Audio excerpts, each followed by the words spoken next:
Olá, olá Brasil! Vamos para os 5 coisas que você precisa saber sobre a semana de finais de conferência da NFL. Só 5 coisas, porque aí não tem como, né? 7 coisas seria espremer demais para 2 jogos. Então a gente vai começando a conversar sobre as finais de conferência. Para os membros, tem os 5 coisas que você precisa saber sobre a final da AFC e os 5 coisas que você precisa saber sobre a final da NFC. A gente espreme um pouquinho mais essa laranja e fala de Cooper Kupp, de Milton Williams, enfim, de outros temas. Ainda na tarde dessa segunda-feira esse vídeo vai ao ar, antes de eu ir na academia hoje. Eu preciso criar vergonha na cara, eu tenho 14 dias até o Super Bowl e eu quero sair menos inchado nas fotos. Então eu tô bem focado em ir na academia esses próximos dias. Vamos lá, se inscreva no canal, like no vídeo, você sabe o protocolo. Vamos começar aqui com a final da AFC, depois a gente fala um pouquinho da final da NFC. Primeiro, a primeira coisa que você precisa saber é que foi um jogo horroroso, né? Mas era esperado pela condição climática, especialmente no segundo tempo, e especialmente pelos matchups. A gente teria um quarterback reserva dos Broncos contra uma boa defesa dos Patriots, que tem como grande virtude, acho que, a defesa terrestre, especialmente com a volta do Milton Williams. E do outro lado, um ataque terrestre que não é tão forte e um quarterback reserva. Então Denver teria dificuldade de pontuar. E parecia que seria o caso, especialmente quando a neve começasse a cair. E a gente tinha no New England uma linha ofensiva frágil contra uma das melhores defesas da NFL do outro lado e a melhor em sacks na temporada. A tendência, portanto, é que fosse um jogo feio de ver em termos de execução. Foi exatamente isso que aconteceu, salvo alguns momentos dessa partida. O Jarrett Stidham mostrou por A mais B como ele não tem condições de ser um quarterback titular da NFL hoje. Tem muita dificuldade de processar o pós-snap. Em terceira descida, direto, os Patriots estavam mandando blitz e ele simplesmente não conseguia queimar essas blitzes com rotas curtas com jogadores abertos. Ele não consegue processar o jogo. Assim, é muito nítido como ele é lento. Tudo que ele faz é lento. E aí acabou atrapalhando os Broncos aí nessa partida. A primeira campanha de Denver foi muito positiva, muito na conta do Sean Payton. Vou falar mais sobre isso no vídeo para os membros. Muito bem chamada. Assim, ó, obra-prima, né? O passe em profundidade para o Marvin Mims, depois tirando o Stidham do pocket, conectando com o Courtland Sutton. Mas depois de uma primeira campanha que, lembrando, as primeiras campanhas elas são roteirizadas com antecedência pelas comissões técnicas, né? Então bons treinadores costumam extrair o melhor de seus times, especialmente no ataque, né? No caso, nas primeiras campanhas é o caso do Sean Payton. Mas dali pra frente, quando os Patriots começaram a fazer mais contra-ajuste, a coisa complicou bastante, especialmente as questões das blitzes. Segunda coisa que você precisa saber é que a mobilidade do Drake May, de novo, salvou os Patriots. Foi um pouco assim contra os Chargers, essa foi a diferença entre Drake May e Justin Herbert naquela partida. O Drake May conseguiu arrancar algumas corridas importantes. E nessa partida também. O Drake May teve quase a mesma quantidade de jardas corridas do que passadas. Foram 86 jardas passadas e 65 corridas, em 10 tentativas, incluindo um touchdown. Ou seja, 6,5 jardas por tentativa. Fez muito a diferença para New England nesse jogo. Batistaca voltou, né? Mas tá mais leve, vocês estão ouvindo? De leve, de leve. E, como esperado, o Drake May foi bastante pressionado nesse jogo, 37%. Não foi um jogo maravilhoso por parte do Drake May, mas foi um jogo maravilhoso por parte da defesa de Denver. Então era esperado essa atuação não tão explosiva por parte do quarterback dos Patriots. Agora, muito foi falado sobre o calendário dos Patriots. Porque jogou aí com o calendário fraco. Então, mas eles ganharam do Buffalo Bills na semana 5 fora de casa, né? Mas os Patriots tiveram um calendário muito fraco. Mas eles ganharam de 2 campeões de divisão. Tudo bem, divisões fracas das suas conferências. Steelers, campeões de divisão. Campeões de divisão? Ou tô doido? Não, eles perderam para os Steelers. Eles deveriam ter ganho, foram 5 turnovers. Ganharam dos Panthers. Mas os Patriots chegam aí nos playoffs e enfrentam o Justin Herbert, CJ Stroud e os Broncos quarterback reserva. Tá, mas o Justin Herbert também não jogou mal porque a defesa dos Patriots tirou o passe em profundidade e pressionou ele bastante? Ele simplesmente jogou mal por si? Não. Mesma coisa, o CJ Stroud foi bem pressionado nesse jogo, não fez nada pressionado. Então, eu não acho justo, honestamente, colocar tudo na conta do calendário dos Patriots, incluindo a próxima temporada. E aí vale aquele axioma que eu falei. Se você enfrenta times mais fracos e vence times mais fracos, significa que você não é um time fraco, né? A única derrota para um time fraco que os Patriots sofreram foi na semana 1, lá atrás, primeiro jogo do McDaniels com o Drake May, chamando o ataque, primeiro jogo do McVrabel contra os Raiders, que foi a pior campanha da NFL, inclusive. Mas foi lá atrás, na semana 1. Então, para ilustrar isso, eu tenho um calendário aqui, o meu repúdio a esse argumento, e eu vou tacar fogo nesse argumento do calendário, porque um time não chega no Super Bowl sem que ele seja bom o suficiente, certo? Não se ganha mais de 10 jogos na NFL, independente do calendário, sem que você seja bom o suficiente. A gente não está falando de calendário de college, a gente está falando de calendário da NFL. Tem 32 equipes profissionais. Portanto, esse argumento, com o time chegando no Super Bowl, não é válido. Até porque o Buffalo Bills também não teve um calendário tão difícil assim, né? E Buffalo não ganhou a divisão. Quem ganhou foi New England. Então, independente do que aconteceu no Super Bowl, os Patriots merecem estar no Super Bowl. O trabalho do Mike Vrabel foi incrível, o Drake May evoluiu muito no seu segundo ano, o Stephon Diggs foi um encaixe fantástico, o jogo terrestre de New England é sólido, a defesa contra a corrida é uma das melhores da NFL, não dá pra falar que é tudo na conta do calendário, certo? Taquei fogo no calendário que eu ganhei da cantina que tem aqui do lado de casa. Mas tem outro, então tudo bem. Quarta coisa.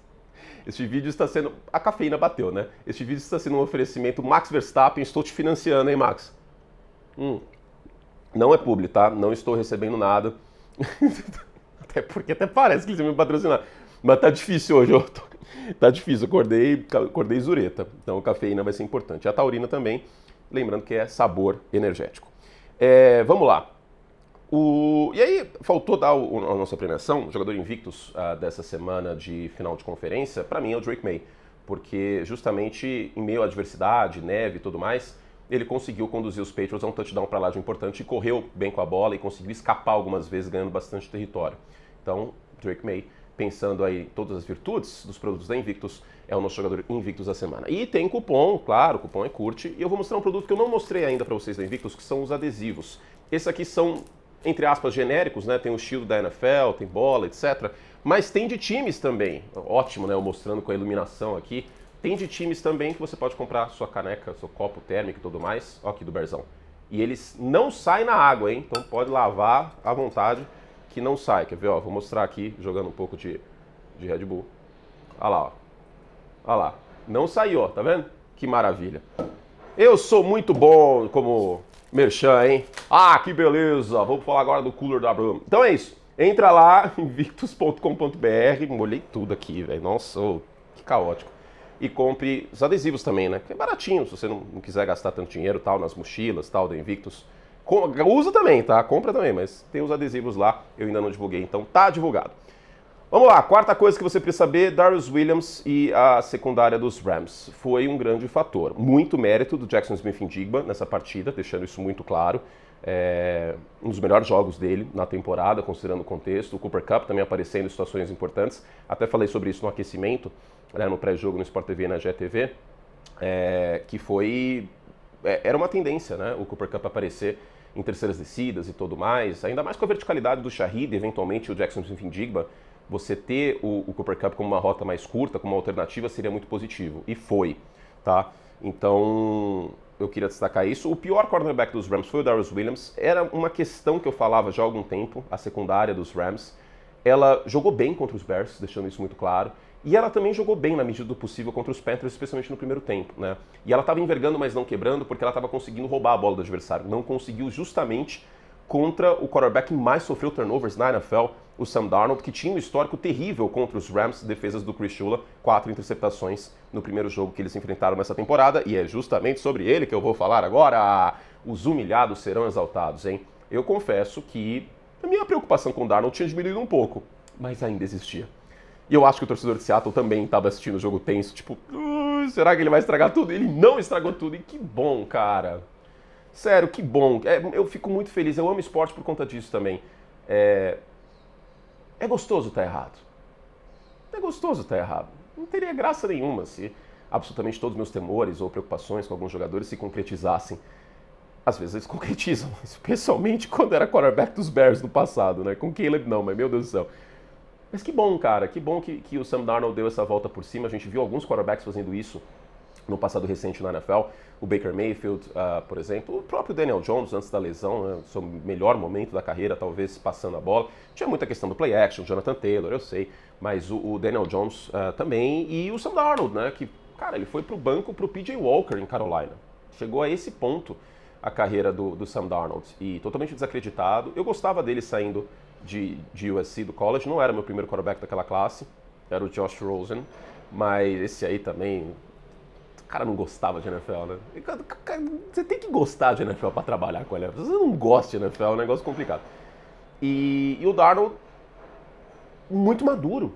Eu conversei com o Narda depois do jogo, no Zap, e ele falou assim, cara, muito maduro, impressionante. Eu falei assim, exatamente. E o ponto positivo é que essa maturidade de não espalhar farofa com violência ela não veio com a bicicleta de rodinhas.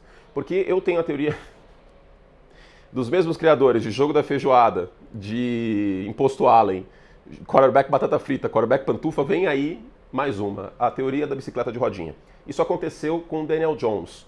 O Daniel Jones cortou muito turnover no primeiro ano com o Brian Daboll, inclusive o Brian Daboll foi eleito técnico do ano naquela ocasião, porque ele cortou os turnovers, mas ele andou de bicicleta de rodinha. A produção, passando a bola, não foi explosiva, não teve 4.000 jardas. Muitas vezes quando o quarterback ele é propenso a turnovers, o técnico vai na orelha dele e fala assim, irmão, não faz besteira. E aí ele fica ultra conservador com a bola e acaba não produzindo. O Sam Darnold, inclusive, o touchdown para o Jackson Smith-Njigba foi uma bola pressionada, né? Que ele confiou no Smith-Njigba e a leitura dele pré-snap estava certa e antes da pancada eventualmente chegar também estava certa. Ele não andou de bicicleta de rodinha ontem. Ele cortou os turnovers, não teve nenhum ontem pela primeira vez no jogo contra os Rams nessa temporada e teve 3 passes para touchdown e teve uma produção excelente em média e longa distância. Então, foi muito positivo ver isso. Acredito que deva ser a tendência na semana daqui vem, contra os Patriots. E meu palpite para o Super Bowl, calma vocês, vou ter que esperar até aí daqui 2 semanas. É isso, né, Tom? Você não tá entendendo nada, né? Esse calendário queimado no chão. Eu sou meio doido. Fizemos todo o estrago que podíamos. Em breve tem mais conteúdo para os membros. E eu vou fazer um conteúdo novo nesta semana. Eu vou rever o 32x32. Lembra que antes da temporada eu fiz 32 vídeos sobre todos os times, com as minhas perspectivas, o que eu esperava de todos os times?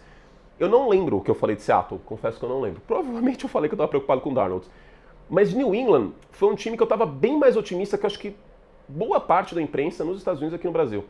Não sei se é porque eu acompanhei mais o time na pré-temporada, eu comentei os 3 jogos de pré-temporada dos Patriots, mas ou pela chegada do Mike Vrabel, do Josh McDaniels, eu estava mais otimista. Óbvio que eu não esperava que o time fosse chegar no Super Bowl. Mas estou ansioso para rever esses vídeos aí, que eu não vi desde a época que eu publiquei. E é isso. Para os membros nessa semana. Acho que um deles eu vou fazer aberto, outro para os membros, mas tem bastante conteúdo. Ah, e você, torcedor de Seattle, defesas históricas. Vem aí o documentário sobre a defesa de 2013 do Seattle Seahawks. Olha que timing maravilhoso, muito obrigado. Deus, Jesus Cristo, muito obrigado. Nossa Senhora das Pautas, porque o documentário está em produção faz algumas semanas e encaixou muito bem com o Seattle voltando ao Super Bowl justamente contra os Patriots.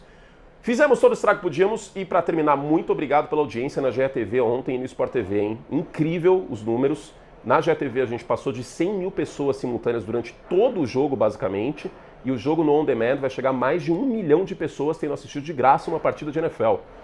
Foda! É isso. Fizemos todo o estrago que podíamos rumo ao Super Bowl. Até a próxima. Tchau. Vou beber minha Red Bull aqui. Max Verstappen.